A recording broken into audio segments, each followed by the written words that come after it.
Welcome to today's video. My name is Charles, and it is the second last day of the year. Today is the 30th of December 2024, and we are just a few hours. Actually, it's probably less than 48 hours now to end the year.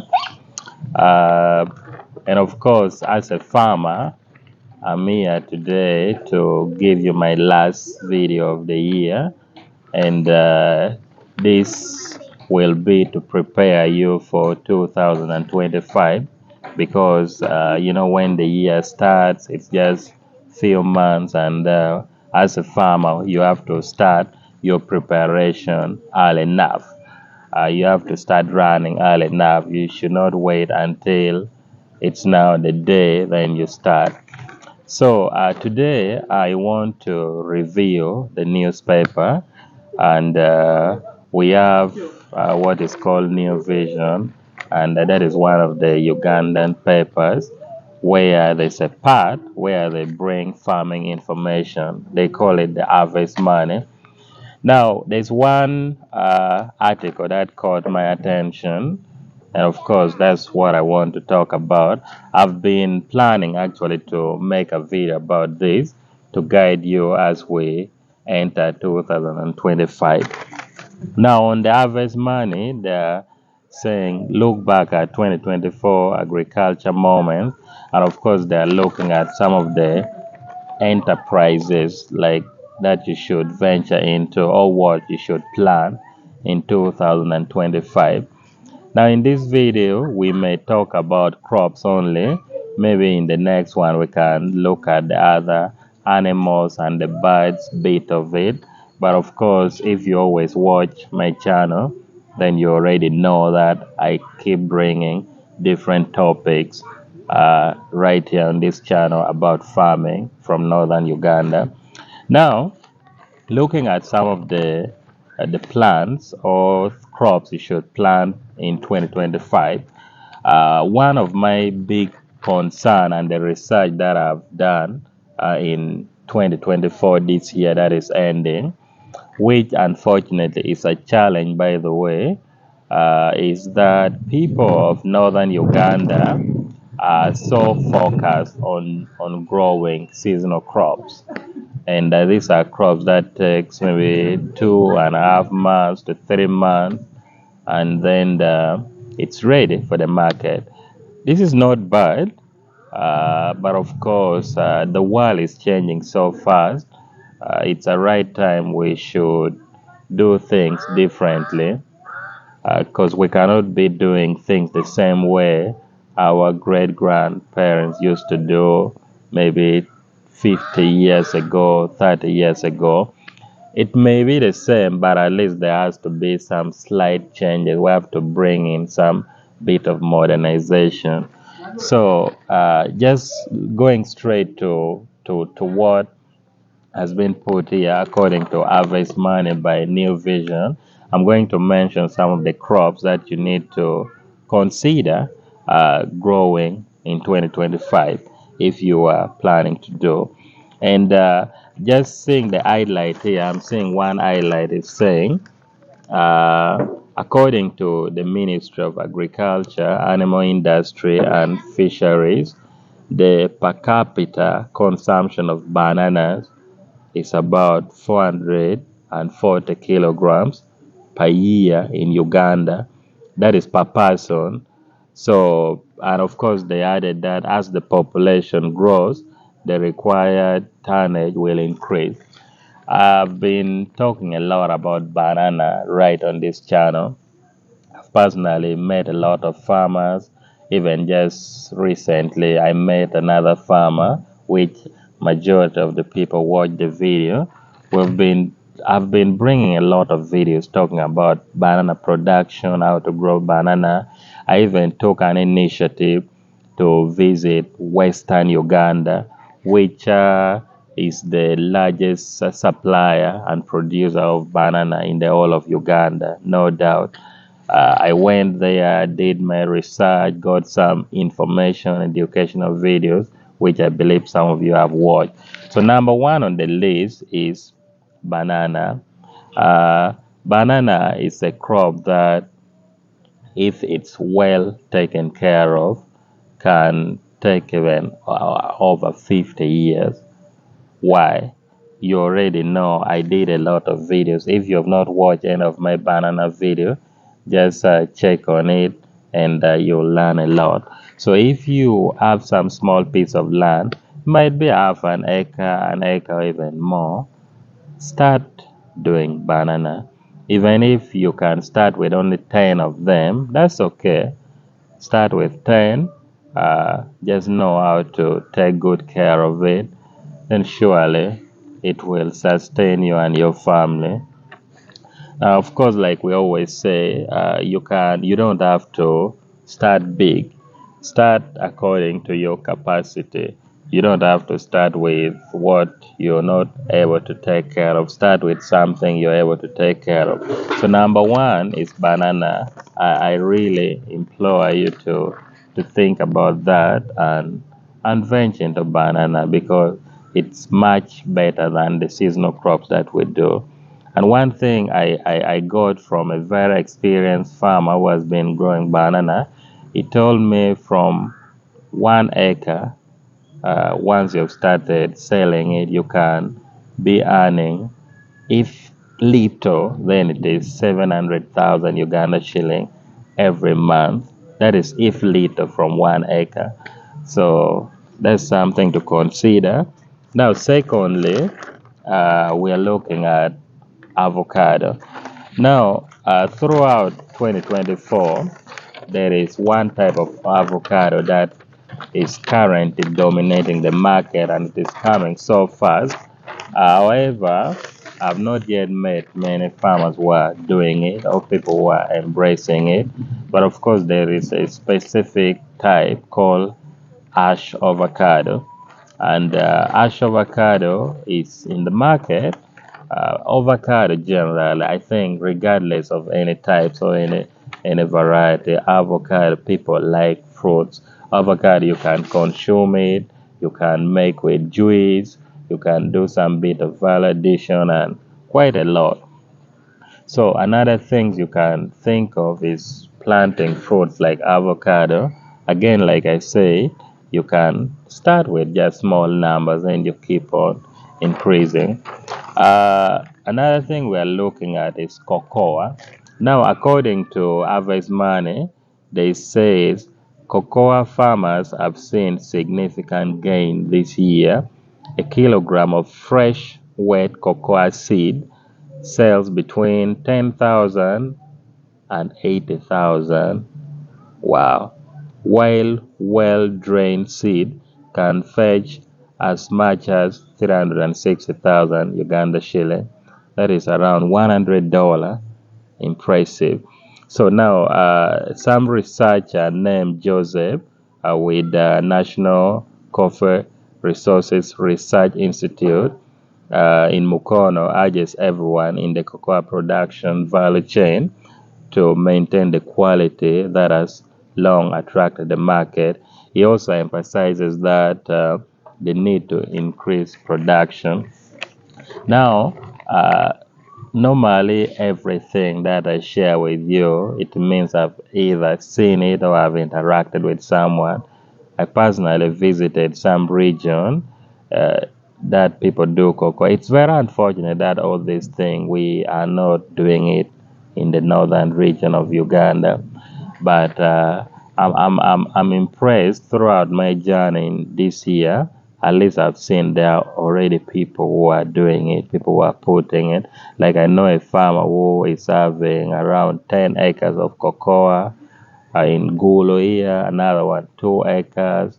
There are people who are doing it. So cocoa is another perennial crop that you would probably think of doing it. And these are things that when you plant, uh, they're not seasonal. You just have to plant, then you be taking good care of it, maybe weeding, maybe pruning, and all those. You only be waiting for your money. Of course, like there's a lot of products we can get out of cocoa. You can do your research to find out. So another thing is passion fruit. This year, I've had a few people who reach out and they wanted information about passion fruit. A passion fruit is quite in the market, and I think if you have it, you can get some good money. So that is something you'd want to do your research on and maybe do it this 2025 that we are entering. So we are also looking at soya bean and sunflower. So if I may read, they said the demand for soya beans will rise this year, driven by companies producing livestock feed concentrates locally. Soya is used to produce vegetable oil and livestock feed. Of course, we all know this.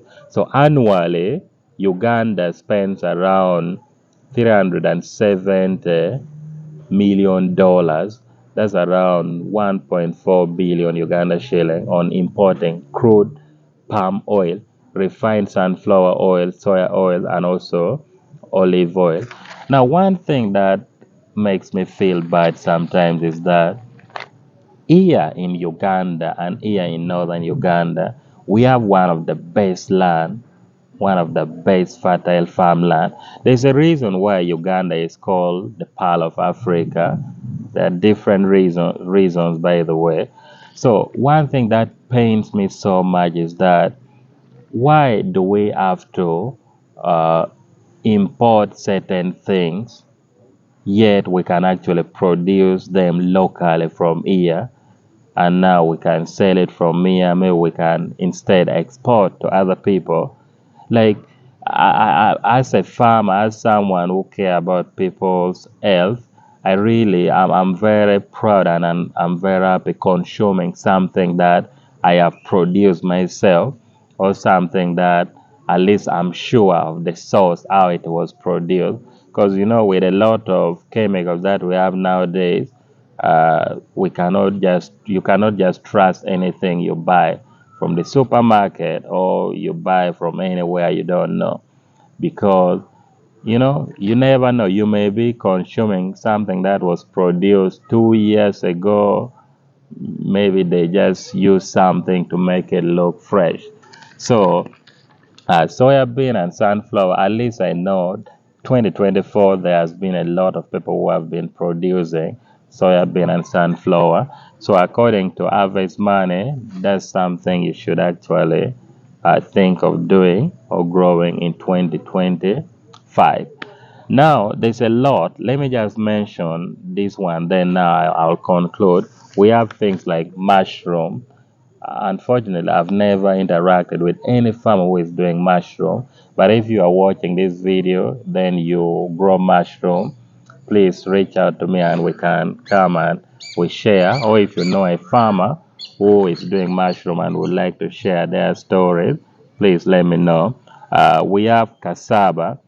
Recently, I did a very comprehensive video detailing everything about cassava production, and this was one of the best farmers that I've interviewed this year.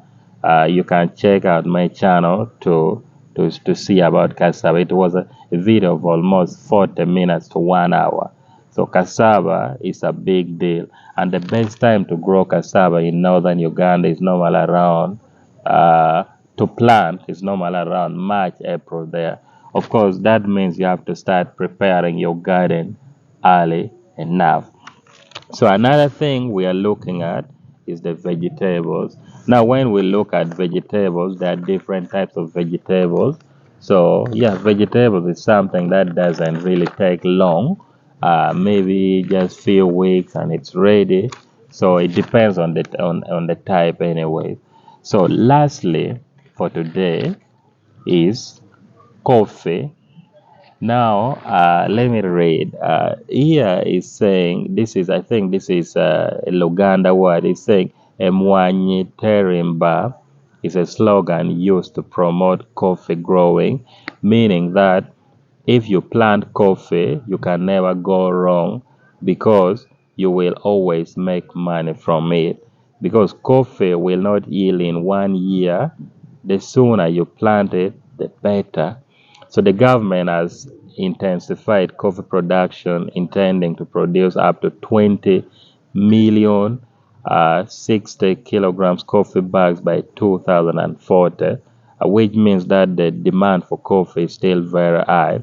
So I totally agree with this statement. Coffee, it's very unfortunate that in northern Uganda we are still sleeping. We don't know.